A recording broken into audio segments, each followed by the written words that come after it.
Good morning students. How are you? Student, today we are going to start new chapter, that is Introduction to Euclid Geometry. Students, the word geometry comes from the Greek word geo. Geo meaning the earth and metrine means to measure. So therefore geometry is the branch of mathematics which measure the earth. Now let us discuss about the Euclid. Student, Euclid was a teacher of mathematics at Alexandria in Egypt. He collected all the known work and arranged it in his famous treatise called Elements. He divided the elements into 13 chapters and each called a book. Student, Euclid assumed certain properties which were not to be proved, and these assumptions are actually obvious universal truth. He divided them into two types. One was axioms and other was postulates. He used the term postulates for the assumptions which were specific to the geometry, and the basic facts which are taken for granted without proof are called axioms. So some axioms of Euclid are: number 1, things which are equal to the same things are equal to one another. How we can understand? Suppose there are three strands A, B and C, and suppose weight of A is equal to B and also the weight of C is also equal to B. As both A and C are equal to B, it means all three A, B and C have equal weight. This is the explanation of this axiom. Second axiom was, if equals are added to equals, the wholes are equal. It means if two persons A and B have equal weight, and if we add 5 kg to both sides, then again the total of their weight will also be equal. So this was the axiom number 2. Now axiom number 3 was, if equals are subtracted from equals, then the remainder will be equal. It is also the universal truth. So here in place of adding we have to subtract equal from both sides, then remainder will also be equal. The next axiom was, things which coincide with one another are equal to one another.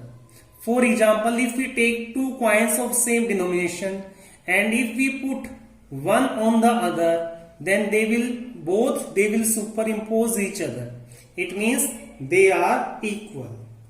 The next axiom was, the whole is greater than the part. Again the universal truth. Suppose you are having a watermelon and out of watermelon you take one part, then obviously the whole one, that is complete watermelon, is always greater than that part. The next thing was, things which are double of the same thing are equal to one another. Again same question, if A and B are two friends, their weight are suppose 40 kg, and if we make both the double, then A weight will be 80 and B weight will also be 80. So again that will be equal in all respect. So if we double, then again they will be equal. And if things which are halves of the same things are equal to one another, this is also the same way. So student, these 7 are the axioms and remaining are postulates which directly based on the geometry. So these are the axioms and postulate of Euclid that you have to learn and write in your notebook. Now let us start exercise 5.1. Here just start reading the statement of question number 1. We will start here. Exercise 5.1. Here question number 1. In this question we have given, which of the following statements are true and which are false? Give reason for your answer. here the first statement is only one line can pass through a single point. According to this statement, suppose this is a single point. According to the statement, only one line can pass through it. This thing is true or false? Statement is saying only one line, but from this point we can draw this line also, we can draw this line also, we can draw this line also. It means we can draw infinite lines from a single point. So this statement is false. The first statement is false. Reason you will mention. You have to show this figure and you have to write from a single point infinite lines can pass through.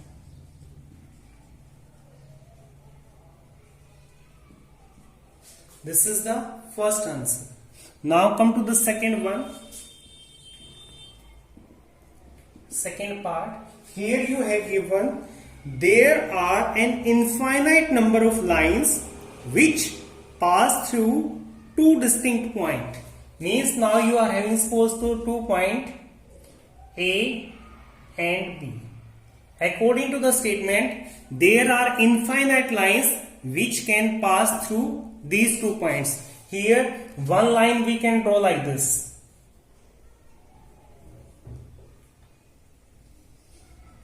Suppose this is straight line which is passed through point A and this is point B. One line is this. But if we take some other line, suppose if we are taking this line, then it will pass through only A. And if we take suppose this point line, then it will pass only through point B. Means except this line, there is no other line which pass through both the point. So the given statement is false. And reason you will mention. What reason is here? Reason is because from 2 points only one line can pass through. This is the explanation of second part. Now come to the third part. In third part you have given a terminated line can be produced indefinitely on both the sides.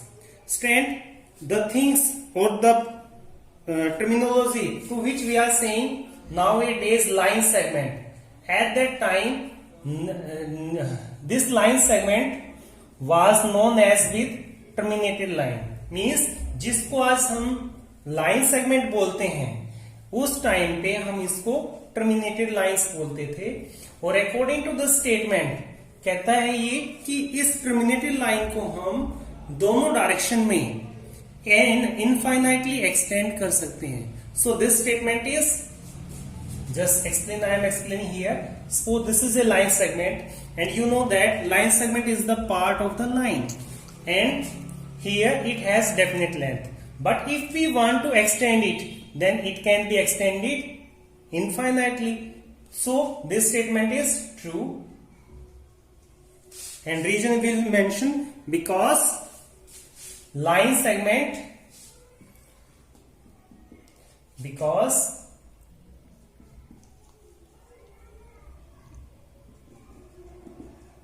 terminated line is the part of a line which can be extended endlessly in both directions. So this is the explanation of C part.